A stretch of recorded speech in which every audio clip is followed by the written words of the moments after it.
চলো একটা নতুন দিন নতুন করে শুরু করা যাক। এর আগের দিন তো তোমাদেরকে বলেইছি যে আমরা জলপাইগুড়িতে পৌঁছে গিয়েছি। তো জলপাইগুড়িতে আমার ছেলের যে নতুন আস্তানাটা আছে, আমি সেটার সাথে তোমাদেরকে একটু পরিচয় করাই। এটা কলেজ থেকে বেশ খানিকটা দূরে, বলা যেতে পারে যদি পায়ে হাঁটার দূরত্ব ধরি তাহলে 10 থেকে 15 মিনিট লাগে। বেশ খানিকটা দূরেই এই বাড়িটা। কিন্তু সবথেকে বড় কথা হলো এই বাড়ির মানুষজনগুলো এতটাই আত্মিক যে আমি আমার ছেলেকে এখানে রেখে ভীষণভাবে মানসিক শান্তিতে থাকতে পারি। তো এই দেখো বাড়িটায় প্রবেশ করেছি। এই হচ্ছে মূল বাড়িটা। জায়গাটা বেশ বড়, আর একদম নিজের বাড়ির মানুষের মতন করেই ওকে এখানে ওরা রাখে। বুঝতেই পারি না যে ও বাড়ির বাইরে কোথাও আছে, তবু বাড়ির তো বাড়ির মতনই হয়। বাড়ি ছেড়ে থাকতে কার ভালো লাগে বলো, যতই সেটা বাড়ির মতন পরিবেশই হোক না কেন। এই গেটের ভিতর দিয়ে এবার দেখো আমরা ঢুকছি। দেখো দুদিকে দুটো দরজা আছে, যেটি তোমরা এখন দেখতে পাচ্ছ ওটা বাড়ির যাদের তাদের পোর্শন ওইটা, আর এই পোর্শন দিয়ে ঢুকে গেলে আরেকটি ফ্ল্যাট। সো এই ফ্ল্যাটে দুদিকে দুটো রুম আছে, একটি কিচেন আছে, ওয়াশরুমও আছে। দুদিকে দুটি রুমেই দুটি ছেলে থাকে। একটার দিকেও আমার ছেলে থাকে আর একটা দিকে থাকে অমিত বলে একটি ছেলে, যে আমার ছেলের থেকে বেশ খানিকটা বড়ই হবে। খুবই ভালো, এতটাই ভালো আমি মানুষ পেয়েছি যেটা বলার মতনই নয়। তো এখানে একটি ফ্রিজও আছে, ওরা দুজনেই ইউজ করে। একটি কমন বেড আছে, এটা বলা যেতে পারে সবারই রিল্যাক্স রুম হয়ে গেছে। এই দেখো এন্ট্রি নিলাম আমরা ঘরের মধ্যে। এই হচ্ছে ওর রাজপ্রাসাদ বলতে পারো। রুমটাকে চেষ্টা করেছি সুন্দর করে ওর মতন করে গুছিয়ে দেবার, তবে যথেষ্ট বড় এই রুমটা।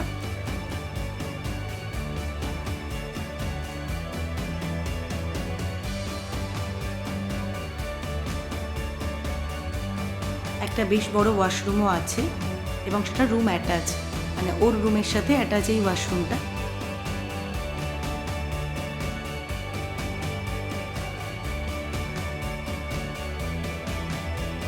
এখানে একটা ওদের ওয়াশিং মেশিনও আছে, বাট সেটা আমার ইউজ করতে লাগে না। পিছন দিকে একটা সুন্দর খামার বাড়ি আছে বলতে পারো। এবার চলে আসা যাক ছাদে। এই যে গাছটিকে দেখছো, এটা হচ্ছে গোলমরিচের গাছ।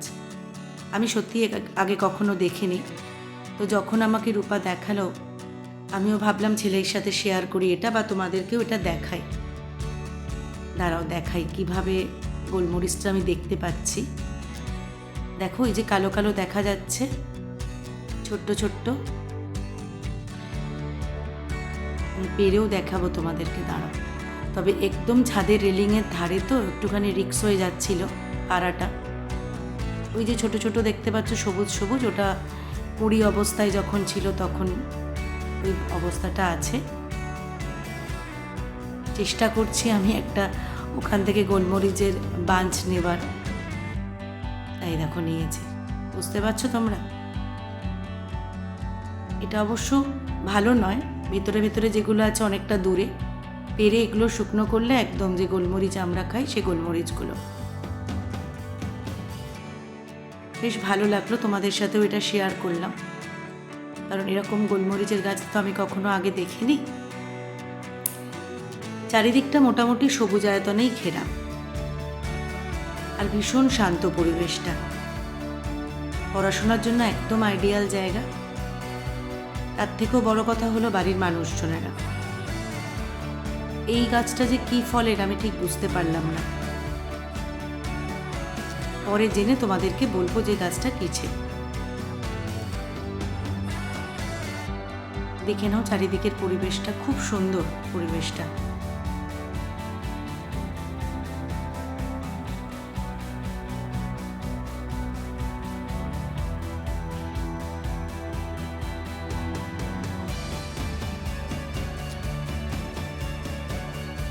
যেহেতু বাড়িটা বেশ বড়, দুদিকে দুটো ফ্ল্যাটের মতনই বলতে পারো, সেই জন্য ছাদটাও বিশাল বড়।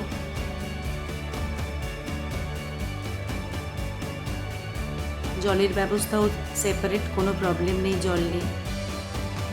তার থেকেও বড় কথা যে আমি যে এখানে এসে কয়েকটা দিন থেকে যাই, ভীষণভাবে আন্তরিক টানটা পাই বলেই না এখানে থেকে যেতে পারি, না হলে তো সেটা সম্ভব হতো না বলো। ভালো মানুষ পৃথিবীতে কোথাও না কোথাও এখনো আছে, সবটাই দেখনদারিতা বোধহয় নয়।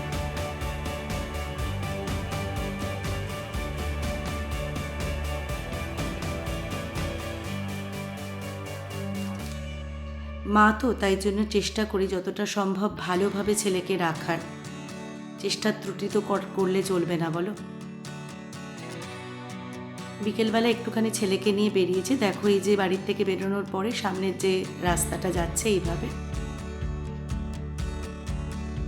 একটুখানি হাঁটলেই একটা মোড় পড়ে, যে মোড় থেকে মোটামুটি গাড়ি অ্যাভেলেবেল সবসময় পাওয়া যায় কলেজ যাওয়ার জন্য।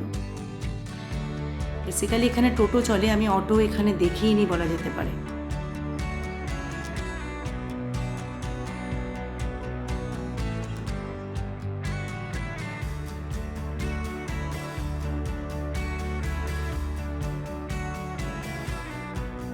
তবে হ্যাঁ, প্রচণ্ড শান্ত কিন্তু এই শহরটা, আমাদের কোলাহলমুখর কলকাতার মতন নয়। শুধু কলকাতাকে কেন বলবো, আমরা যে অঞ্চলে বসবাস করি সে অঞ্চলগুলো প্রচণ্ড কোলাহলমুখর, কিন্তু এখানে এলে মনে হয় বোধহয় মনটা শান্ত হয়ে গেল। বেরোলেই একটা সুন্দর মা কালীর মন্দির আছে, আর এখানে অনেকগুলো মন্দির আছে, পরপর প্রচুর মন্দির আছে। সন্ধেবেলায় না এই মন্দিরগুলোতে এসে বসে থাকতে খুব ভালো লাগে। এটা অবশ্য পাড়ার মধ্যে, একদম মেন রোডে যখন চলে এলাম এখানে প্রথমে একটা শ্মশানকালীর মন্দির আছে। এই মোড়টাকে বলা হয় মাসকলাই মোড়। এখানে একটি মা কালীর মূর্তি আছে, আর তার পাশে একটি বড় ঠাকুরের মন্দির আছে। প্রতিদিনই প্রায় পুজো হয় এখানে, আর সেই পুজোর সময় যদি আসা যায় না, মনটা ভীষণভাবে শান্ত হয়ে যায়, খুব ভালো লাগে।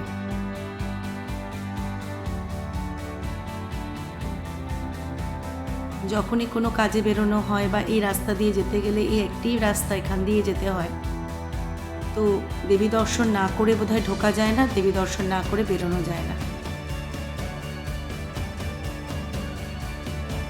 ঠিক এর পাশেই এক বড় ঠাকুরের মন্দির আছে। তো এই ব্লগটা দুদিনের ব্লগ মিলিয়ে আমি করেছি, কারণ যেহেতু ছেলের তো কলেজ ছিল, প্রতিদিনই ও কলেজে বেরিয়ে গিয়েছিল, ফিরতে ফিরতে বেশ সন্ধে হয়ে যাচ্ছিল, তাই এই সময় তোমাদেরকে আমি আর এই শহরটা ঘুরে দেখাতে পারলাম না। ইচ্ছা আছে পরের বার যখন আসবো তখন তোমাদেরকে দেখাবো যে এর কোথায় কি আছে না আছে। তবে জলপাইগুড়ি, প্রপার জলপাইগুড়িতে সেরকম বিশেষ কিছু নেই, যেতে গেলে আমাকে শিলিগুড়ি যেতে হবে বা ওদিকে ময়নাগুড়ি, লাটাগুড়ি এসবে যেতে হবে, আর না হলে কুচবিহার। তো ইচ্ছা আছে দেখি এর পরের বারে যদি যখন আসবো শিলিগুড়িতে যাব, যেখানে কিছু জায়গা তোমাদের সাথে আমি ভাগ করে নেব। এটা তার পরের দিন, এখানে শনিবার দিনকে বড় ঠাকুরের বড় করে একটা এখানে পুজো হচ্ছিল, তারই কিছু ঝলক তোমাদেরকে দেখাই।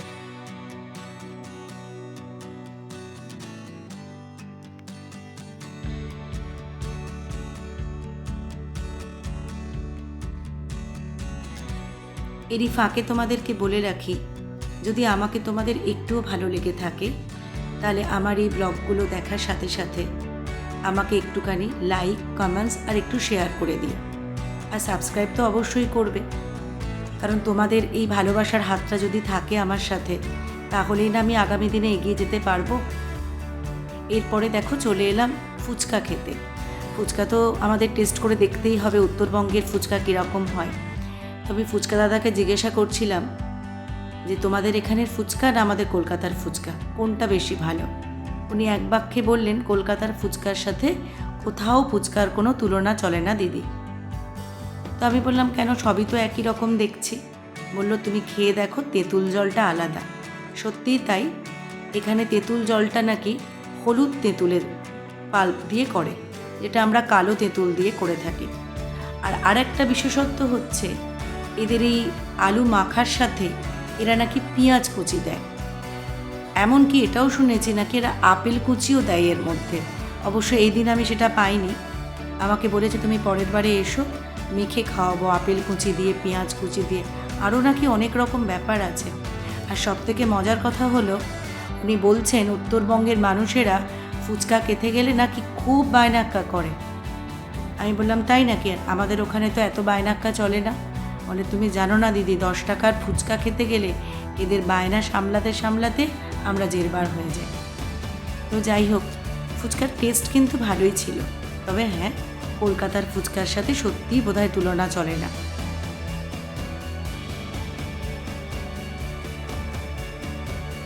আজকে যখন ভয়েস ওভার দিচ্ছি, ফুচকার কথা মনে পড়তে একটু জিভে জল চলেই এলো।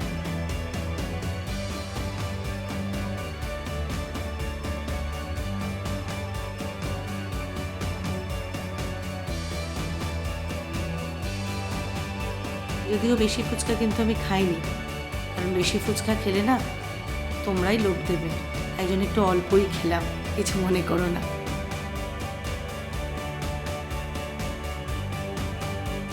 যাই হোক, এই আর কি, ফুচকা খেয়ে ফেরার পথে আবার একটি বড় মন্দির, এটা হনুমানজির মন্দির। এই পুরো এলাকাটাই বলতে পারো মন্দিরে মন্দিরে বেষ্টিত, ভালো লাগে বেশ। এই তো, এই আর কি, এইভাবেই তো চললো কয়েকটা দিন। এবার ফেরার পালা। এবার তোমাদের সাথে দেখা হবে নতুনভাবে, মা ছেলের সম্পূর্ণ আলাদা যাত্রা নিয়ে। আমি আমার মতন কলকাতায়, আর ও ওর মতন উত্তরবঙ্গে। যদিও আজকে মনটা সত্যি একটু খারাপ, কারণ আজকে আমি চলে যাচ্ছি উত্তরবঙ্গ ছেড়ে। ওরও মনটা খারাপ, সকাল থেকে ভীষণ কান্নাকাটি করছে। তোমাদের আশীর্বাদ, ভালোবাসা, এটুকুকে নিয়েই আমি আগামী দিনে এগিয়ে যেতে চাই। হয়তোবা আমার এই নতুন পথ চলা অনেকের ভালো লাগে, অনেকের লাগে না, কিন্তু যদি সত্যি কোথাও কিছু খারাপ লাগে, আমাকে যদি তোমরা একটু শেয়ার করো, আমার সত্যি ভালো লাগবে। আমার ভুল ত্রুটিগুলো আমি বুঝতে পারবো। আমি তো বুঝতে পারি না আমার সাথে কে বা কারা আমার নতুন বন্ধু হয়েছো, তারা আমাকে চেনো কি চেনো না, তাদের সাথেও তো একটু আলাপ করার ইচ্ছা থাকে না আমার। তো যাই হোক, এই চলে এসেছি এখানকার মূল যে বাজারটা, এই জায়গাটার নাম হচ্ছে কদমতলা। এটা বলতে পারো অনেকটা আমাদের ওই গড়িয়াহাটের মতন, মানে এক ছাদের তলায় সব কিছু পাওয়ার মতনই। একটু ছেলেটা চুলটা দাড়িটা এগুলো কাটিয়ে একটু ভদ্রসভ্য বানানোর চেষ্টা করলাম, কারণ ওর কাছে হচ্ছে দাড়ি ভীষণ ফ্যাশনেবল একটা জিনিস, এটা আমার একদম ভালো লাগে না। সেগুলো কেটে ছেটে পরিষ্কার টরিষ্কার করার পরে কদমতলা বাজারে যখন চলে এলাম, ও বললো মা চলো, তুমি তো কিচ্ছু কেনাকাটা করোনি। আমি বললাম এবছর পুজোর কেনাকাটায় না আমার বিশেষ কোনো মন নেই। বললো পুজোর কেনাকাটা তোমায় করতে হবে না, তোমার তো সামনে জন্মদিন, তোমার জন্য আমি একটা কিছু গিফট কিনবো। আমি বললাম কিচ্ছু কিনতে হবে না, চল তো একটু দেখি ভেতরে কি আছে না আছে। এই বলে বাজার কলকাতার ভিতরে ঢুকেছি। ঢুকলেই তো জানো আমরা মেয়েরা এটা একটু দেখবো ওটা একটু দেখবো, কিনি বা না কিনি, ট্রায়াল দিতে অসুবিধা কী? ওখানে তো কেউ বাধা দিয়ে দেয়নি বলো। তাই কয়েকটা কুর্তি নিয়েছি ট্রায়াল দেওয়ার জন্য। আর আমার ট্রায়াল দেবার পরে সেটা ঠিক হলো, ভালো লাগলো কি লাগলো না, তার দেখার জন্যে ওই একটি লোকই আছে যাকে বাইরে দাঁড় করিয়ে রেখেছি, সেটা তোমাদের সাথে শেয়ার করতে পারিনি।